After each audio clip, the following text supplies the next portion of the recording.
कई बार मनुष्य आत्महत्या का चुनाव करता है। किस्मत वाले वह लोग हैं जिनको माता पिता संस्कारी मिल जाते हैं, और महाभाग्यशाली वह लोग हैं जिनको आत्मज्ञानी वैराग्यवान शुद्ध ब्रह्मचर्य का पालन करने वाले सद्गुरु मिल जाते हैं और जिंदगी जीने का सलीका और तरीका सिखाकर चले जाते हैं। कथा है जिस कथा में सुनते सुनते मन की व्यथा कम हो जाती। निरंतर सुनते रहो, धीरे धीरे संपूर्ण व्यथा खत्म हो जाती। और जिसके मन की व्यथा खत्म नहीं होती है, व्यथा जब हद से ज्यादा बढ़ जाती है तो ये व्यथा व्यथित इंसान को खत्म कर देती। कई बार मनुष्य आत्महत्या का चुनाव करता है। कई बार लोग व्यथा से ज्यादा परेशान होकर घर छोड़कर भाग जाते हैं। कई बार स्त्रियां जहर पीकर मर जाती हैं, और कितने लड़के और लड़कियां शेल्फास खाकर जीवन को समाप्त कर देते हैं। कितने हीरो हीरोइन अपनी जिंदगी का अंत कर देते हैं। पहले प्यार करते हैं, फिर बेविचार करते हैं, फिर तिरस्कार करते हैं, फिर बहिष्कार करते हैं, और फिर जहर खाकर जिंदगी समाप्त कर देते हैं। ये बुद्धिमान लोग नहीं, ये विवेकवान नहीं, ये विचारवान नहीं। इनके मन की व्यथा चरम सीमा को छू लेती है और मन इतना संसार में दुखी हो जाता है। दुख से घायल प्राणी अब जीना नहीं चाहता है, लेकिन दुख आपका हितकारी भी है, क्योंकि दुखों से अगर चोट खाई न होती, तुम्हारी प्रभु याद आई न होती। दुख आपके भीतर इष्ट देवों के प्रति श्रद्धा भी पैदा करता है। दुख माया की नींद में सोए हुए जीवों को जगाता भी है, और दुख आपको संसार के सत्य का बोध भी करा देता है। मैंने कासगंज में एक पुलिस जवान से पूछा कि आपकी उम्र 54 साल करीब हो गई है, तो आपने इस संसार में सार क्या पाया है? बड़ा गंभीर होकर पुलिस जवान बोला, दरोगा जी थे, कि सार तो कुछ नहीं है, सब बेकार है। तो हमने कहा सब बेकार है, तो फिर आगे क्या विचार है? उसने कहा विचार यही है कि इसी में मर जाएंगे और लाश निकलेगी, अब जिंदम तो निकल नहीं पाएंगे कहीं। लोगों के पास में सत्संग सुनने भर का भी समय नहीं। पूरे संसार को अपने सिर पर उठा लेना चाहते हैं। एक वे लोग हैं जो सत्संग कराते हैं, सत्संग के लिए तन मन धन अन्न समय श्रम कुशवाहा परिवार की तरह समर्पित करते हैं। याद रखना, सत्संग कराने वाले को बहुत बड़ा पुण्य प्राप्त होता है, क्योंकि हजारों व्यथित आत्माएं शांति को प्राप्त करती है, और उनकी आत्मा शुभ कामना करती है, दुआ देती है, और आपको धन्य कहती है। और जिसके लिए हजारों लोग शुभकामना करने लग जाएं, तो याद रखना वो बहुत ही सौभाग्यशाली होता है, बहुत किस्मत वाला होता है। संसार में धन्यवाद मिलना भी कठिन है। वाद विवाद तो घर घर में होता है, लेकिन आशीर्वाद और धन्यवाद किसी किसी के घर में संपन्न होता है। ऐसे बहुत कम घर हैं जिस घर के बुजुर्ग बड़े लोग अपने से रिश्ते में छोटों को आशीर्वाद देते हैं, ज्यादातर गाली देते हैं। ऐसे भी बहुत कम परिवार हैं जहां छोटे लोग बड़ों को धन्यवाद देते हो। दादाजी काम करते करते बुढ़ापा आ गया, थक गए, चेहरे की शक्ल बिगड़ गई, धूप में धूल में चेहरा जल भुन गया, लेकिन पोता कभी धन्यवाद नहीं देता है। बहुएं कभी नहीं कहती हैं हमारे ससुर जी ने बहुत कुछ किया है। याद रखना, ये शब्द आपके मन को शीतलता प्रदान करते हैं। इसलिए जो लोगों ने आपके घर को पहले संभाला है, आश्रम को संभाला है, आपके गुरु के गुरु ने संभाला है, उनको कभी कभी धन्यवाद दीजिए। दादा दादी को धन्यवाद दे दीजिए। उस समय क्या कंडीशन, पोजीशन, सिचुएशन थी, कैसा डिसीजन लेकर प्लानिंग करके काम किया होगा। कष्टों में उम्र गुजारी है, मेरा रक्षक गुरुवर तारी है। आज के युग में देश आजाद होने के पश्चात भौतिक संसाधन और सुविधाओं की वृद्धि हुई है। हर आदमी कार में चलता है, मोटरसाइकिल से चलता है। स्त्रियां गले में सोने का हार पहनती है, पुरुष भी सोने की जंजीरा पहनता है। जंजीर के बजाय जंजीरा। 5-5 किलो सोना लोगों को पहने देखा। देश की उन्नति हुई है। आजादी के बाद देश आगे बढ़ा है, लेकिन आजादी से पहले आपकी दादा और परदादा ने कितने कष्ट उठाए, और जिन्होंने इतना सुंदर घर बनाया है, कार खरीदा है, उन्होंने बिजनेस में, खेती में कितना माथापच्ची किया होगा, तब परिवार के लिए इतनी व्यवस्था बनाया है। उनको थोड़ा धन्यवाद दे देना ताकि उनकी थकान उतर जाए और उनके चेहरे पर मीठी मुस्कान आ जाए,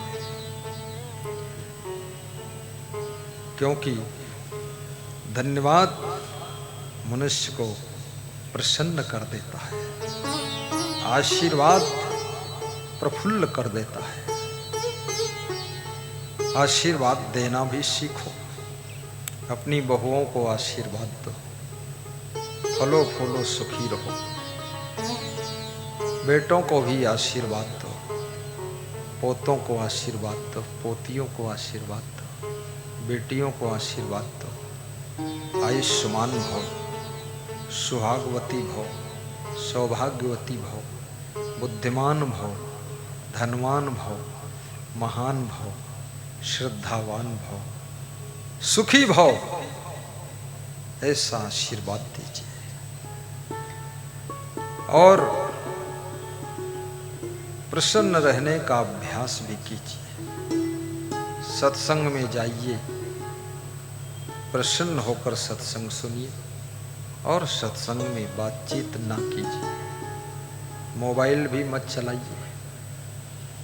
मोबाइल चलाना हो तो मंडप से बाहर निकलकर चला दो जोर से, फिर आ जाओ, क्योंकि ये दुनिया तुम पूरी नहीं संभाल सकते हो, तुम खुद को नहीं संभाल पाते हो। केवल मनुष्य के अंदर एक भ्रम रहता है कि हम ही सब तीनों लोक संभाले हैं। इस भ्रम में पूरा संसार पड़ा हुआ है। सासुएं रात में सोती नहीं, क्योंकि वह रात भर सोचती रहती हैं, कल क्या करूंगी, बहू आएगी तो क्या करूंगी, चिंता। संसार में तुम्हें जो कर्म करने की आवश्यकता है करो, लेकिन कर्म का बोझा मत लादो। प्रमुख सचिव परिवहन विभाग के श्री एल वेंकटेश्वर लू कह रहे थे, बस नौकरी के समय नौकरी करता हूं, बाकी समय भक्ति और सत्संग में ही लगा रहता हूं। हाय हाय की जिंदगी जीना बंद करो, जो है उसमें संतोष भी रखो, जो नहीं है उसके लिए मेहनत करके प्रयास भी करो, जो जरूरत है उसको पाने की कोशिश करो, और जिंदगी में जिसकी जरूरत नहीं है उसके पीछे दौड़ना बंद करो, और जो मिलने वाला ही नहीं है उसका पूरा त्याग करके जिंदगी को आनंद से जीना शुरू करो। सत्संग में ताली बजाना भी सीखो, क्योंकि सत्संग शमशान घाट नहीं है, ये भक्ति का घाट है, ये सत्संग ज्ञान का घाट है। कितने लोगों ने सत्संग को शमशान घाट बना दिया है। ये मोक्ष का घाट है, शांति का घाट है, भक्ति का घाट है, ये शमशान घाट नहीं है। इतने उदास, इतने निराश, इतने हताश चेहरे देख करके सत्संग सुनाने वाला भी अंतिम यात्रा की ओर बढ़ना शुरू कर देता है। इसलिए जिंदा मनुष्य की पहचान है कि उसके चेहरे पर मधुर मुस्कान है। ये जिंदा मनुष्य की पहचान है। मुस्कुराने का कोई कारण नहीं है, स्वभाव है प्रसन्न रहने का। भगवान राम मुस्कुराने का उनका स्वभाव था। क्या दुख उनके जीवन में नहीं थे? क्या कृष्ण के जीवन में दुख नहीं थे? दुखों की लाइन लगी हुई थी, लेकिन कृष्ण का स्वभाव था हंसने का, हंसमुख, प्रसन्न चित्त। प्रसन्न होकर भोजन कीजिए, प्रसन्न होकर गाड़ी चलाइए, प्रसन्न होकर सुबह से लेकर शाम तक काम कीजिए। आदत को बदलिए। कितने लोग सारे काम गुस्सा में ही करते हैं, और जब काम शुरू करते हैं तो उनके घर की स्त्रियां कमरों में घुस जाती हैं कि तूफान चल रहा है और काम खत्म, गुस्सा खत्म, ठंडे हो गए। कितने पति लोग भोजन खाने जाते हैं तो घर में तूफान आ जाता है। जरा सा कुछ मिर्च मसाला गड़बड़ हुआ कि उनके दिमाग में मिर्च मसाला डबल हो जाता है। याद रखना, बनाने वाला कितना ही कलाकार हो फिर भी कभी कभी चूक जाता है, क्योंकि भोजन एक रसायन है, और रसायन तैयार करने में बहुत बड़ी कला चाहिए और आइडिया शास्त्र है। ये life, the life is ideology. पूरी जिंदगी आइडिया से चलती है। एक ड्राइवर गाड़ी चलाता, मैंने अपने ड्राइवर से पूछा, तुझे आगे दिखता है इतना लंबा, 100 की रेस में चलाते? तो उसने कहा, दिखता नहीं, आइडिया है, अंदाज से चलाना। एक पुलिस जवान भी आदमी को देखकर आइडिया लगाता है, अंदाज लगाता है, आदमी सही है कि गलत है। जनता का व्यक्ति भी नेता को देखकर आइडिया लगाता है, इस नेता को वोट दूं कि उस नेता को वोट दूं, कि कन्हैया लाल को खड़ा कर दूं, इसको प्रधान बना दूं। कन्हैया लाल भी सोच में पड़ जाता है, बिजनेस करता हूँ, ये प्रधानिक झंझट में कहाँ पड़ूं। पर जनता कहती इससे अच्छा आदमी भी कहीं नहीं मिलेगा। ओम बिड़लाल लोकसभा स्पीकर पति पत्नी दोनों आश्रम पर आए तो उनकी पत्नी ने कहानी सुनाया कि बिड़ला जी हमको कैसे मिले। बताया मैं स्वास्थ्य विभाग में डॉक्टर थी, नौकरी करती थी, तो जो बड़ा डॉक्टर था वो हमको डांटता बहुत था, तो मैं ऊब गई। तो मैंने कहा या तो नौकरी छोड़ दो या ट्रांसफ़र करा लूँ। तो मैं वहाँ से ट्रांसफ़र के लिए बिड़ला जी के पास गई। मैंने कहा मैं इस्तीफ़ा ही दे देती हूँ या ट्रांसफ़र करो। तो बिड़ला जी ने कहा धैर्य रखो, ट्रांसफ़र भी होने में थोड़ा टाइम लगेगा। तो बिड़ला जी का व्यवहार देखकर मुझे लगा ये भी कुंवारा है, मैं भी कुंवारी हूँ, इससे अच्छा पति और कहीं लड़का मिलेगा नहीं, तो इसी को पति बना लो। वो ट्रांसफ़र कराने गई थी और बिड़ला जी का ही ट्रांसफ़र करके अपना पति बना दिया। और उन्होंने बड़ी सभा में हमारे राजस्थान के कोटा आश्रम ये कहानी खुश होकर सुनाया उनकी पत्नी ने। मुझे तो पता नहीं था किस तरह से विवाह हुआ, क्या हुआ, क्योंकि ये बातें सब पूछने का टाइम भी नहीं है और पूछने में संकोच भी है, और किसी के लाइफ का इंटीरियर मैटर जानने की कोशिश भी नहीं करना चाहिए। जो अंदर की बात है वो जानने की कोशिश मत करो। अंदर की अंदर ही रहे तो सुंदर है, और जिसके अंदर है और वही बाहर कर दे तो भी सुंदर है, अपने क्या प्रॉब्लम है। तो उन्होंने बताया ओम बिड़ला जी वास्तव में बहुत सुंदर स्वभाव के व्यक्ति हैं, मृदुभाषी और गुणवान। लोकसभा दिल्ली में बैठकर पक्ष विपक्ष के सभी सांसदों को, मिनिस्टरों को डील करते हैं। मेरा आश्रम राजस्थान कोटा में है, वहाँ प्रेम से आते हैं। हमारे संत हरीश दास उनको न्योता दे देते, वहाँ जाते हैं। प्रवीण दास भी न्योता दे देते हैं। न्योता देना भी जरूरी है। न्योता न देने से नाता टूट जाता है। याद रखना, भाई भाई में, बहन बहन में, मामा भांजे में, साले बहनोई में, ससुर दामाद में कोई अनबन भी हुई हो तो भी कोई कार्यक्रम हो तो न्योता जरूर दे देना, क्योंकि अनबन है लेकिन नाता है, और न्योता नहीं गया तो फिर नाता भी नहीं रह जाएगा।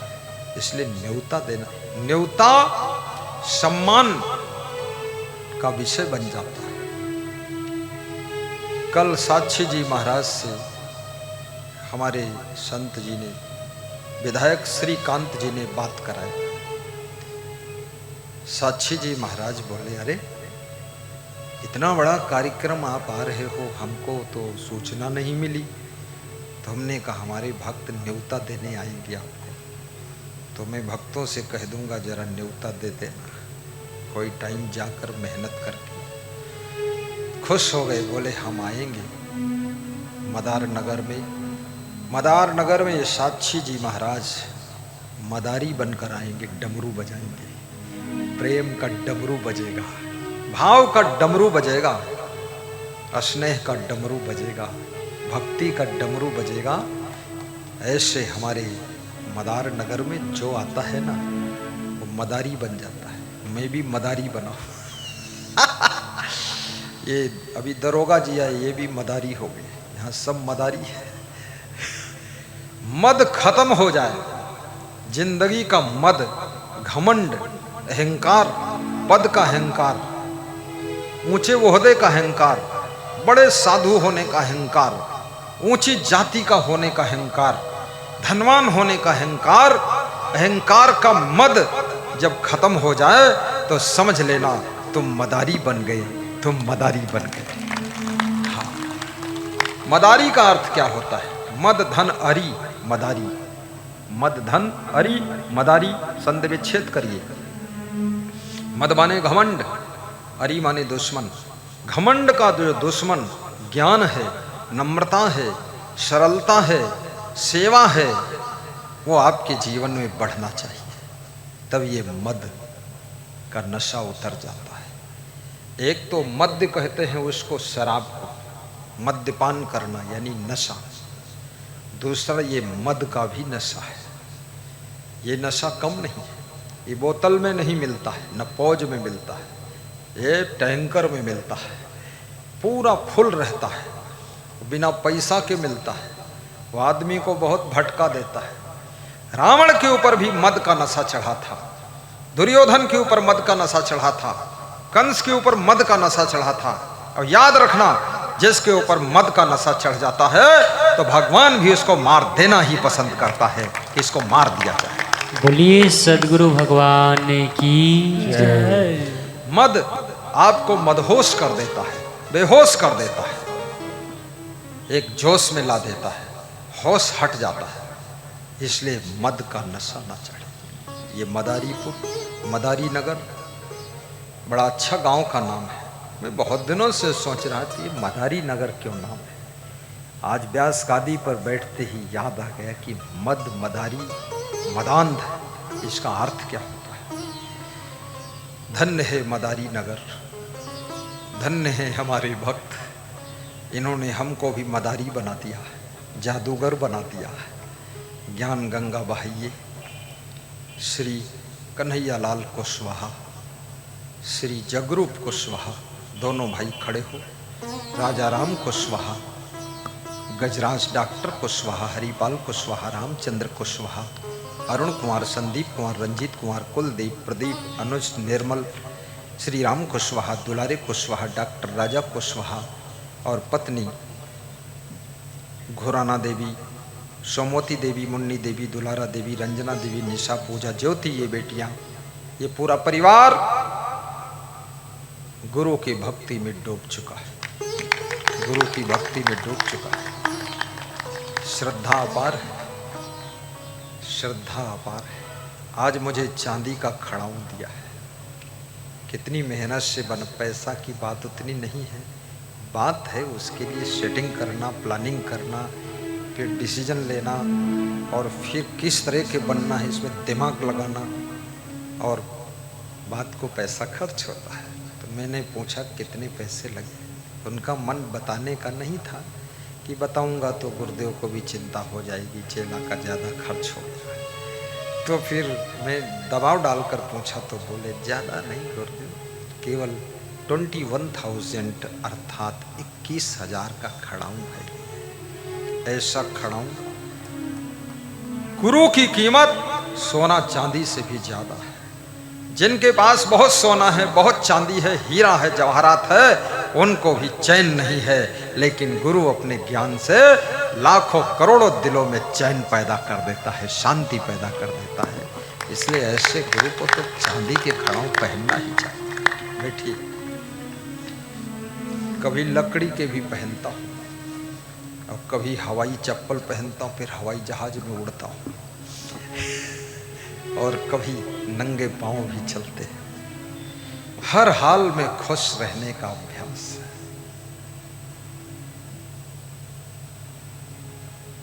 मुस्कुराते रहो, गुनगुनाते रहो,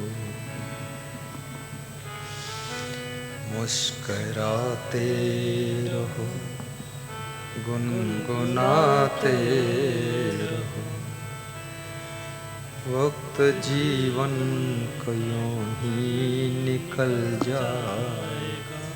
कुछ करो ना, जीवन का यूं ही निकल जाएगा। कुछ करो ना करो, रोज लड़ो मरो, गुनगुनाते खूब दारू पियो, दूध पियो, बुरा करो, खुराफात करो, फालतू बात करो, दाल भात खाओ, लेकिन वक्त तुम्हारा इंतजार नहीं करता है। समय सरकता जा रहा है। अच्छा करो, गलत करो, पाप करो, पुण्य करो, जो तोहफा के रूप में उम्र प्राप्त हुई है, 100 वर्ष की, 80 वर्ष की, 50 वर्ष की, वो गुजर रही है। आलस्य में पड़े रहो तो भी गुजर रही है, गाली गलौज करते रहो तो भी गुजर जाएगी, भजन गाते रहो तो भी गुजर जाएगी, मुस्कुरा कर जियो तो भी गुजर जाएगी, गुस्सा में जियो तो भी गुजर जाएगी, रो रो कर जियो तो भी गुजर जाएगी। गुजारने को जिंदगी तो गुजर जाती है, लेकिन किसकी ऐसी जिंदगी है जो मरने के बाद भी उसकी दुनिया में याद आती है, उसकी याद आती है। आज महाराणा प्रताप को हम याद करते हैं, क्यों?